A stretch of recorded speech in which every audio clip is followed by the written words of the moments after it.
बार की बात है, सीलमपुर गांव में महेश और उनकी पत्नी बिमला रहा करते थे। उनका एक पुत्र भी था, उसका नाम था गुड्डू। गुड्डू बचपन से ही होशियार था। उनके घर में एक वफादार कुत्ता ब्राउनी भी था। एक दिन जब गुड्डू स्कूल से अपने दोस्तों के साथ घर आ रहा था, तभी रास्ते में उसे ब्राउनी दिखा।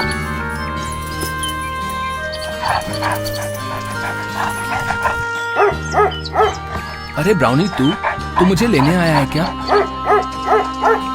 चल मुझे पकड़, देखते हैं कौन जीतता है। आज तो देखना मैं ही जीतूंगा, तू हर बार जीत जाता है। आज ही मैंने समोसे खाए हैं और अब मैं चीते जैसा दौड़ूंगा।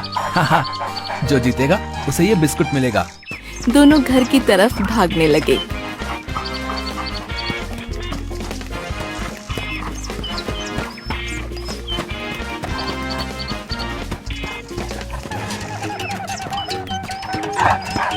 ब्राउनी घर पहले पहुंच गया। तू फिर से जीत गया और माँ बुला रही है, जल्दी चल। ठीक है, देता हूँ, ये ले, लेकिन हम आधा आधा करेंगे, ठीक है? दोनों ने बिस्कुट खाया। अब घर चल। ब्राउनी उसे खेलने के लिए कोशिश करने लगा। अरे बाबा, खाना तो खाने दे, फिर खेलूंगा तेरे साथ। पहले हम खाना खाएंगे, समझा? भूख के मारे मेरी जान जा रही है। अब जल्दी चल, माँ इंतजार कर रही होगी। गुड्डू जैसे ही अंदर पहुंचा, वहाँ चारपाई पर उसने देखा उसकी बुआ बैठी है। गुड्डू ने जैसे ही अपनी बुआ को देखा, वो चिल्ला कर बोला, बुआ! अरे कितना बड़ा हो गया हमारा बच्चा। मैंने सुना तो बहुत होशियार हो गया है। हाँ, मैं हमेशा फर्स्ट आता हूँ। माँ, मुझे बड़ी भूख लगी है, खाना दो ना, वरना मैं पतला हो जाऊंगा और हवा में उड़ने लगूंगा। दे दो ना प्लीज। भाभी, मुझे भी बड़ी भूख लगी है, पता चला मैं भी उड़ने लगूं। अरे नहीं बहना, तू हवा में नहीं उड़ेगी, देखना। क्यों? क्योंकि उसके लिए तुम्हें पतला होना पड़ेगा और मुझे नहीं लगता कि तुम एक दिन ना खाने से पतली हो जाओगी। भाभी, देखिए ना भैया को। आप भी ना, अभी आई है वो और आप शुरू हो गए। शांत हो जाइए। माँ, खाना। आप सब हाथ धो लीजिए, मैं आपके लिए खाना लगाती हूँ। सबने खाना खाया। गुड्डू ने जल्दी खाना खत्म किया और खेलने चला गया। मैं चला माँ। जल्दी आ जाना, ठीक है? आ जाऊंगा। दोनों बाहर चले गए। शाम को दोनों घर लौटे। बेटा गुड्डू, हमें तुमसे कोई जरूरी बात करनी है। गुड्डू, तुम आगे की पढ़ाई बुआ के साथ रहकर करोगे, शहर के अच्छे विद्यालय में जाओगे। क्या मैं ब्राउनी को भी लेकर जा सकता हूँ? नहीं बेटा, अगर ब्राउनी भी वहां गया तो तुम ढंग से पढ़ाई नहीं कर पाओगे, इसलिए वो यहीं रहेगा और तुम छुट्टियों में उससे मिलने आना। तब तुम्हें दिन भर खेलने से कोई नहीं रोकेगा, ठीक है? रात को गुड्डू ब्राउनी के साथ सोया। मेरे भाई पापा कह रहे हैं कि मुझे शहर जाना होगा, पर मैं तुझे छोड़ के नहीं जाना चाहता और माँ पापा को भी छोड़ के नहीं जाना चाहता। लेकिन मैं जब कल चला जाऊंगा तब तू क्या करेगा? सुन, तू मुझे कॉल करेगा, लेकिन तुझे तो फोन करना भी नहीं आता। लेकिन तू माँ को बोल देना, वो तुझसे मेरी बात करा देंगी। तेरा कभी मन करे तो मुझसे मिलने आ जाना, ठीक है? मेरे जाने के बाद तू बाद में कुछ दोस्त बना लेना। तू अकेला अकेला बोर हो जाएगा, मैं भी वहाँ नए दोस्त बना लूंगा। लेकिन तुझे पता है, मुझे सबसे ज्यादा तेरी याद आएगी, क्योंकि तू मेरा भाई है ना। अच्छा सुन, तू मुझे याद करेगा ना? मुझे भूलियो मत। दोस्त बना सकता है तू, बेस्ट फ्रेंड मत बनाइए किसी को, समझा? अगली सुबह जाने से पहले ब्राउनी, ये ले घंटी, इसे पहन के रखियो, ठीक है? इसके बाद गुड्डू रोते रोते अगली सुबह बुआ के साथ शहर चला गया।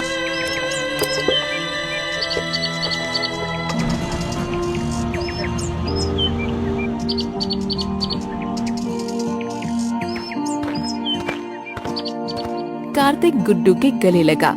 आज से गुड्डू हमारे साथ ही रहेगा, उसे अपने कमरे में ले जाओ।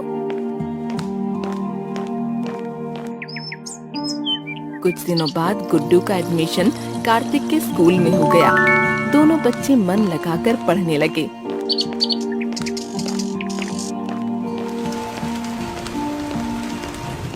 इसी तरह कई साल बीत गए। एक दिन, अजी सुनो ना, कितना समय हो गया अपने बेटे से मिले हुए। आप उससे कहो ना वो यहाँ आए, हमसे मिलने। ठीक है रुको, उसे कॉल करता हूँ। हेलो। हाँ जी पिताजी। कैसा है तू? सुन, तेरी माँ चाहती है कि तू उससे मिलने यहाँ आ जाए। ठीक है पिताजी, मैं आज ही कंपनी में छुट्टी के लिए बात करता हूँ। ठीक है। कुछ दिनों बाद गुड्डू बिना बताए शाम को घर पहुँच गया। माँ। गुड्डू, तूने यहाँ आने से पहले बताया भी नहीं कि तू आ रहा है। बड़ा हो गया मेरा बेटा। गुड्डू ने माँ के पैर छुए, तब तक पापा भी आ गए और फिर पापा के भी पैर छुए। जीता रह बेटा, तूने आने से पहले बताया नहीं, हम तुझे लेने ही आ जाते। अगर बता देता तो आप सभी को सरप्राइज कैसे करता। कितना बड़ा हो गया है मेरा बेटा। चल हाथ मुंह धो ले, मैं तेरे लिए खाना बनाती हूँ। अचानक उनके घर के बाहर से एक बछड़ा जंगल की ओर जा रहा होता है। अरे कोई रोको उसे, अरे जाने मत दो भाई। खाना खाते वक्त गुड्डू अपनी माँ से बोला, लगता है यहाँ पर जंगली जानवरों का ज्यादा ही आतंक फैला हुआ है, तभी तो लोग कितना डर रहे हैं जंगल जाने से। पर जब मैं आया था तो उस तरफ तो कोई जंगल था ही नहीं, तो फिर वो किस जंगल की बात कर रहे हैं? नहीं बेटा, वो सब जानवरों की वजह से नहीं डर रहा, बल्कि उस भूतिया जंगल की वजह से डरा है। वहाँ एक राक्षस रहता है। वो जंगल सुबह गायब हो जाता है और शाम होते ही वापस अपनी जगह पर आ जाता है। माँ, ऐसा भी कभी होता है क्या? एक जंगल ही अपनी जगह से गायब हो जाए? अच्छा ये बताओ, ब्राउनी कहाँ है? तब से दिख नहीं रहा। बेटा बहुत जंगल में चला गया था, हमने बहुत ढूंढा, वो नहीं आया और उसका बहुत इंतजार भी किया। क्या आप सभी ने मुझे क्यों नहीं बताया? हम नहीं चाहते थे कि इन सब का असर तेरी पढ़ाई पर पड़े, इसलिए हमने तुझसे बात छुपाई। इसके बाद गुड्डू लेट गया और सोचने लगा। उसके दिमाग में कई सवाल चल रहे थे। वो दिमाग में सोचता है, ये सब चल क्या रहा है? जंगल कैसे गायब हो सकता है? अगले दिन गुड्डू अपने पुराने दोस्तों से मिलने चला जाता है। गुड्डू चल रहा होता है, तभी उसे रास्ते में राजीव मिलता है। अरे गुड्डू, तू कैसा है मेरे दोस्त? लगता है तू तो भूल ही गया था कि तेरा एक गांव भी है। नहीं यार, बस पहले पढ़ाई और अब ये जॉब, ये सब छोड़ो। रवि और मनु कहाँ हैं? चल मैं भी उन्हीं के पास ही जा रहा था। दोनों वहाँ पहुँचे। गुड्डू तू, देखो भाई आज कौन आया। बड़ा अच्छा लगा यार तुझे इतने दिनों के बाद देखकर। हाँ यार, बहुत टाइम हो गया था तुम सबसे मिले हुए। अच्छा भाइयों, ये बताओ सब लोग जंगल से इतना डरते क्यों हैं? अरे भाई क्या बताऊं, तेरे जाने के बाद इस गांव में एक बाबा आया था। वो जंगल में तपस्या कर रहा था। कई सालों तक तपस्या करने के बाद उसके ऊपर मिट्टी की परत जम गई और इस गांव के कुछ आदमियों ने नशे में उस बाबा के ऊपर लाठी मार दी और उस लाठी मारने की वजह से बाबा की तपस्या भंग हो गई और बाबा को चोट भी आ गई। तब से उस बाबा ने इस जंगल को और इस गांव के लोगों को श्राप दे दिया कि अगर इस गांव का कोई भी इंसान जंगल की तरफ जाएगा तो वो कभी भी वापस नहीं आएगा। वो जो लोग वहां गए थे वो आज तक वापस नहीं आए और उसके बाद जितने भी लोग जाने अनजाने से गए वो भी कभी वापस नहीं आए। श्राप कभी खत्म नहीं होगा भाई। इसके बाद रवि गुड्डू को श्राप कैसे टूटेगा वो बताता है।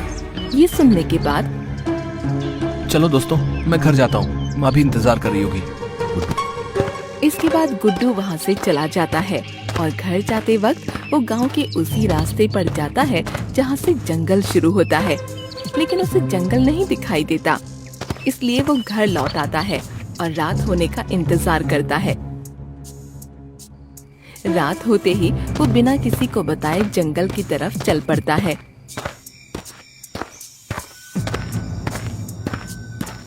वो जैसे ही जंगल के पास पहुंचता है, ये क्या, दिन में तो यहाँ कोई जंगल नहीं था, अचानक इतना बड़ा जंगल कैसे आ गया?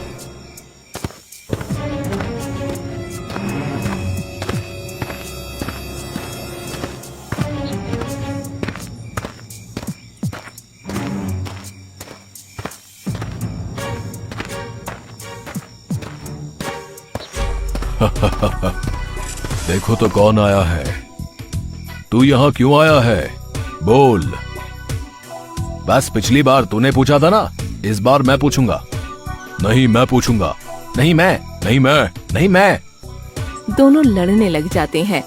उन दोनों को लड़ता देख गुड्डू चुपचाप आगे बढ़ने लगता है, लेकिन जैसे ही वो आगे बढ़ता है, कहाँ जा रहा है रे तू? बचना चाहता है? अब हम तुझे भी गायब कर देंगे। और तुझे पूरी जिंदगी भर हमारी सेवा करनी पड़ेगी, जैसे कि यहाँ आए बाकी सब हमारी सेवा कर रहे हैं। गुड्डू डर जाता है। गुड्डू अचानक बोला, तुम्हें मुझे ले जाने से पहले मेरे मालिक से पूछना पड़ेगा, समझे? वरना मेरे मालिक तुम सबकी चटनी बनाकर रोटी के साथ खा जाएंगे। लेकिन मैं तुम्हारी उनसे बात करवा सकता हूँ। करवाओ तो, हम भी तो देखें कौन है तुम्हारा मालिक। अपने फोन में एक ऐप खोलता है और उसमें कुछ टाइप करता है और उस फोन से आवाज आती है। क्यों याद किया है मुझे? मालिक, ये दो छोटे भूत मुझे अपनी सेवा करने के लिए ले जा रहे हैं। मैंने तो कह दिया मैं बस आपका सेवक हूँ, तो कहते हैं कि कौन है तेरा, तो मैंने आपसे इनकी बात करवाने की सोची। सुनो है, अगर मेरे सेवक को कुछ भी किया तो तुम्हें पुलाव बनाकर खा जाऊंगा। तुम जानते नहीं क्या, इस जंगल पर भी अब मेरा राज होने वाला है। बस रजिस्ट्री बाकी बची है। रुको, तुम सबको सबक सिखाता हूँ। उसके बाद फोन से बिजली गिरने और डरावनी आवाजें आने लगी। दोनों भूत आपस में बात करने लगे। सुन, लगता है ये हमसे भी ज्यादा शक्तिशाली है। कहीं ऐसा ना हो इस आदमी के चक्कर में हमें अपनी जान से हाथ धोना पड़े। दोस्त निकल, जल्दी कर भाई, ये नई आफत आ गई अब जंगल में। चलो अच्छा हुआ, इन बेवकूफ भूतों से तो छुटकारा मिला। अब मुझे बाबा के पास जाना होगा। इसके बाद गुड्डू उस पेड़ के पास गया और बोला, हमें माफ कर दो बाबा, आपके साथ उन लोगों ने जो कुछ भी किया उसकी सजा आप बाकी सभी भोले भाले गांव वालों को तो मत दो। मैं आपसे हाथ जोड़कर विनती करता हूँ। अचानक बाबा आ गए। मुझ तक पहुंचना बहुत मुश्किल था, लेकिन तूने अपनी चिंता ना करते हुए अपने गांव वालों के बारे में सोचा। मैं तुम्हारे इस जंगल को शाप मुक्त कर दूंगा। पहले तुम्हें मेरी पहेली का जवाब देना होगा। पूछिए बाबा। जंगल है पर पेड़ नहीं है, नदी है पर झरना नहीं है, गांव है पर घर नहीं है। बताओ ऐसा क्या है? गुड्डू थोड़ी देर सोचता है। बाबा, इस पहेली का उत्तर नक्शा है। बहुत बढ़िया लड़के, बहुत बढ़िया। लेकिन अभी एक और पहेली, उसके बाद तुम्हें अपने कार्य में सफलता मिलेगी। जीवन में सबसे ऊंचा पद किसका है? लेकिन इस बार तुम्हारे पास समय सीमा होगी। मेरे 5 तक गिनने से पहले तुम्हें उत्तर देना होगा। मैं ध्यान रखूंगा बाबा। जीवन में सबसे ऊंचा पद किसका है? बहुत सोचने के बाद उसे ध्यान आया। बेटा, जिंदगी में हम अपने गुरु का ऋण कभी नहीं उतार सकते। वही हमें मार्गदर्शन देते हैं, जिंदगी में सफल बनाते हैं। सबसे उच्चतम पद गुरु का ही होता है। बाबा, गुरु का पद सर्वोच्च है। सही जवाब। तुम सच में एक समझदार लड़के हो। जाओ और अपने गांव वासियों के साथ खुशी से रहो। जा, किया तेरे गांव को श्राप से मुक्त। आज के बाद ये जंगल कभी अपनी जगह से गायब नहीं होगा।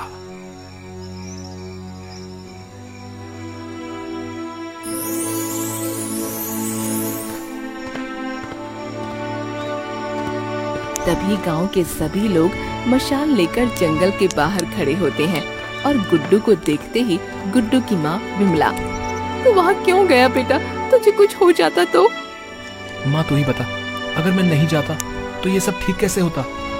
कभी ना कभी किसी ना किसी को तो सब खत्म करना ही था ना। तुझे तो खुश होना चाहिए कि तेरे बेटे ने ये सब खत्म कर दिया। हाँ बेटा, मैं बहुत खुश हूँ। लेकिन बेटा, ये सब तुमने किया कैसे? ज्यादा कुछ नहीं, मैंने अपनी कंपनी के लिए एक ऐप बनाया था जिसमें हम कुछ भी टाइप करें तो वो टाइप की गई चीजें अपने आप आवाज में बदल जाती हैं। हम किसी इंसान की आवाज निकाल सकते हैं। इसके बाद गुड्डू ने सारी बात गांव वालों को समझाई कि किस तरह उसने गांव को श्राप मुक्त किया। तुम्हारी वजह से बेटा हम गांव के इस भयानक श्राप से मुक्त हो गए। हर बार कोई ना कोई वहां चला जाता और अपनी जान से हाथ धो बैठता, लेकिन अब ये हमेशा के लिए खत्म हुआ। जैसे ही गुड्डू और सब लोग घर जा रहे होते हैं, तभी घंटी बजने की आवाज आई और एक कुत्ते के भौंकने की आवाज सुनाई देती है। सब जैसे ही पीछे मुड़ते हैं, ब्राउनी गुड्डू के सामने से दौड़ता हुआ आता है। ब्राउनी, तू कहाँ चला गया था रे? तू तुझे मेरी याद नहीं आई? आज के बाद अकेले मत जाइए, समझा? तेरे लिए ही मैंने उस जंगल में जाने का फैसला किया था ब्राउनी। अब कभी मुझसे दूर मत जाना। वो दोनों एक दूसरे के गले लगते हैं और गुड्डू रोने लगता है। सच में जानवर भी मोह और प्यार के भूखे होते हैं। हमें हर एक जानवर से प्रेम भाव से पेश आना चाहिए, क्योंकि वो भी हमारे समाज का एक अभिन्न अंग है।